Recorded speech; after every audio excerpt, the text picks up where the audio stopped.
Hello, Jessica Frost-Ballas here, and welcome back to my YouTube channel. During the last Daily Marker Coloring Challenge, I started compiling Distress Oxide ink blending combinations so that I'd have a reference guide of sorts with my favorite blends as well as some new and unexpected blends. When I'm planning out a scene card or a card that needs a colorful background, I can look back at this guide and get ideas for color palettes. I've had a lot of questions about how I put all this together, and I thought I'd do a quick video to explain it, as well as share 4 new blends. So let's get started. I'm using a 6x8 album from Simple Stories for my blend swatches. Unfortunately, I've had this particular album for several years, and it's no longer available. However, you can find an almost exact match with the new Scrapbook.com albums, and there's a link above or below in my descriptions.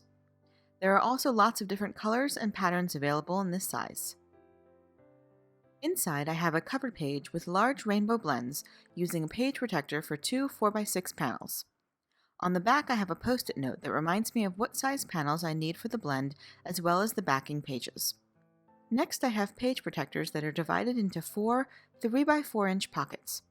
You'll notice that these actually stick out a bit further than the rainbow panel. These are new Simple Stories page protectors that have an extra plastic section near the album ring, and I'm not particularly fond of it.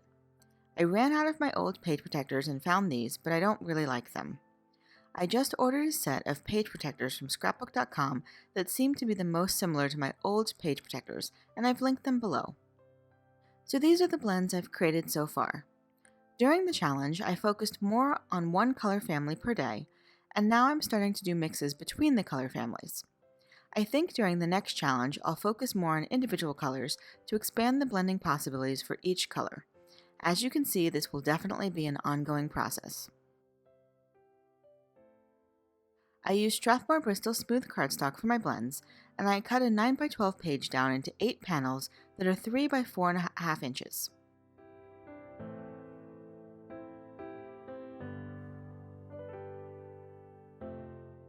I also cut a page of Neenah cardstock down to 6 3x4 inch panels. When it comes to picking blends, I like to scroll Pinterest for color palette ideas. I'll link the board below if you'd like to look at all of the palettes I've saved so far. Once I find a palette that I love, I try to find similar Distress Oxide ink colors that might give me the same look. To start today's blends, I'm using dried marigold, abandoned coral, and seedless preserves. I'm going to blend this in real time, as I've had people ask how long it takes me to get smooth blends. As you'll see here, I've recently re-inked my pads so they're super juicy. This isn't a problem, it just takes a little extra blending and some stamping off onto scrap paper. I start with my lightest colors and move to the darkest. After I add all 3 colors, I go back and forth between the colors until the blend is seamless. While blending, I look at it from different angles to make sure it's smooth, and if I get one ink on a different blending tool, I just blend it off on the scrap paper until it's clean again.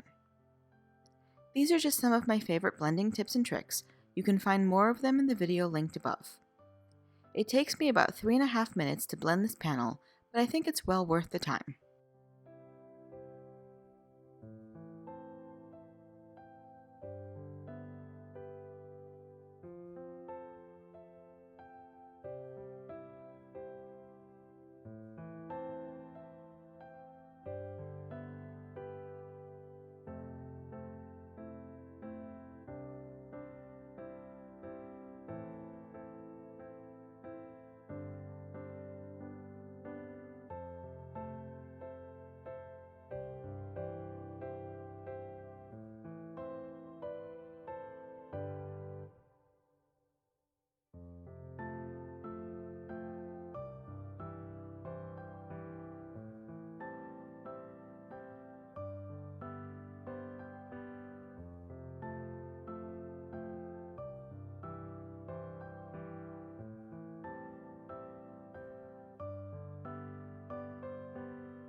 I've sped up my next 3 blends, but I've included the colors of each blend, and you can find a closer look at the end of the video, as well as a look at all of my blends so far.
After I finish blending, I let the panels dry completely.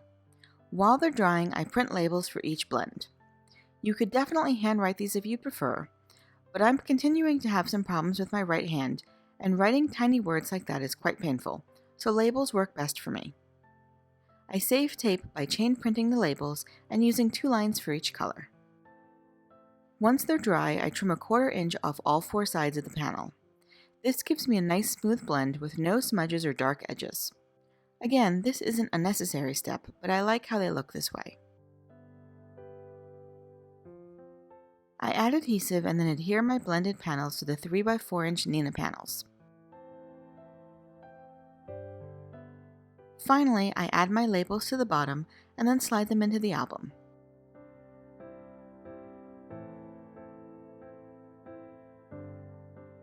At some point, I may arrange the mixes in more of a rainbow pattern, but for now this works.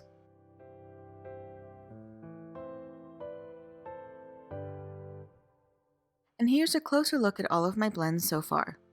I took them out of the page protectors for the photos, so I wouldn't have a lot of glare on the page. I hope they give you some ideas for backgrounds for your cards. The nice thing is that you can use these palettes as a reference for a variety of mediums. If you don't have oxides, these would work just as nicely with regular distress inks. You could also match these colors to whatever inks you own, or even with watercolors or markers. They're just a great reference for what colors will work nicely with each other.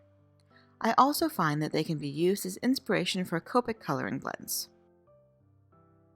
I'll continue to add more blends to this album and will keep sharing the updated blends over on my Instagram linked above, and you can also find them on my Pinterest board, and that is linked below in the description. I'd also love to know if there are any colors or color families you'd like me to focus on. Thanks so much for watching today, and I hope it gave you some new ideas for ink blending combinations. If you liked this video, please give it a thumbs up, and I'd love for you to subscribe to my channel. Here are a few more videos you might be interested in, and until next time, have a fantastic day and happy crafting. Bye!